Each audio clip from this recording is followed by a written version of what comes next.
Doddie going this year? Obviously a very emotional year for Doddie, having lost Doddie at the end of November, and obviously it's galvanised people as well. So we've raised over £1.25 million now. So in terms of money for research into M&D, that's going fantastically.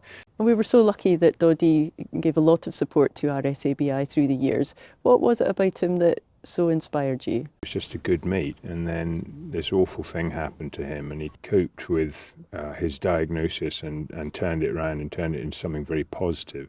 And because he was such a lovable guy, it had a huge impact, and that wouldn't happen with most people. But Doddie was, as everyone knows that has ever met him, he's a people's person. And if you then add the way he took a stand against MND, you come up with someone who became hugely inspirational and has, changed government policy on MND research, and he's moved forward a disease that was languishing into a very dynamic community in science. And a lot of that is just his lever.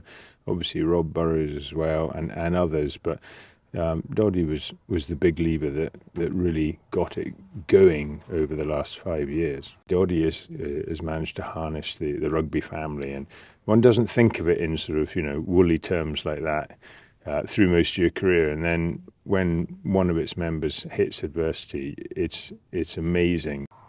And how are you feeling about the big cycle this year?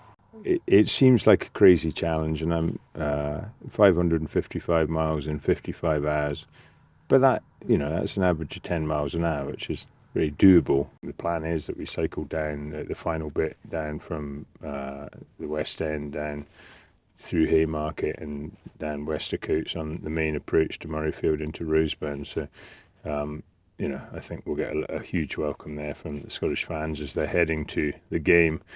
We've got some involvement from the Weir family this year as well. They're coming out on their bikes, which is amazing for them to step up like that.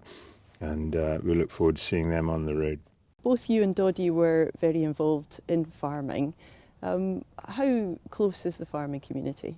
Well, all the nice things I've said about the rugby family, the agricultural family is the same. It's an amazing community to be in, and certainly in Scotland and down into the north of England. I think in terms of the reach Doddie had, it was his natural field, the farming community. To be honest, the farming community and the rugby community, they're about the same things in many places, aren't they? There's such a huge overlap, and it's an amazing thing to be involved in. We just arrived and chatting with the person whose farm it is here. We were chatting here, there's tups here, and we'd bought tups from two of the same different sources. So there's a huge commonality in agriculture, and particularly in the livestock sector, I think. We're really pleased to be working with former Royal Marines this year on an initiative on mental health first aid training. How important do you think physical fitness is to mental health? I can only speak from my own experiences, and to say that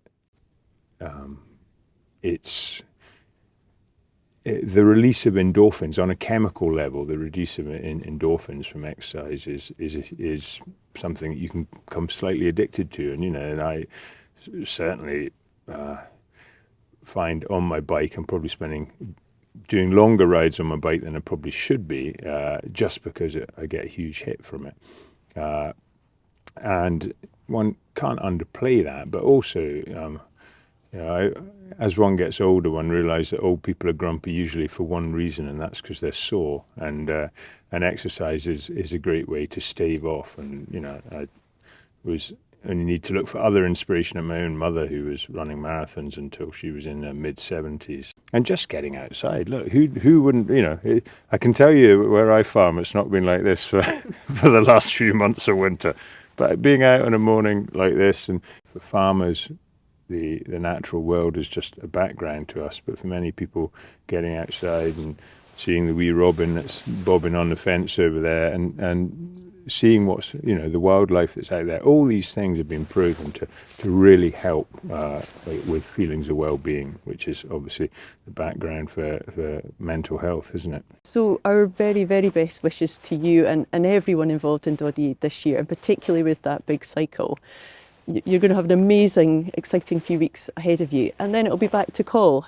Yeah, calving will start beginning of March. We've got another month until lambing, but spring particularly is a fantastic time of year. You get days like this, the birds are singing, and you can see spring ahead. And I know that lambing and calving are hugely busy, but I bet you it's the favourite time of year, I would say, for almost all livestock farmers.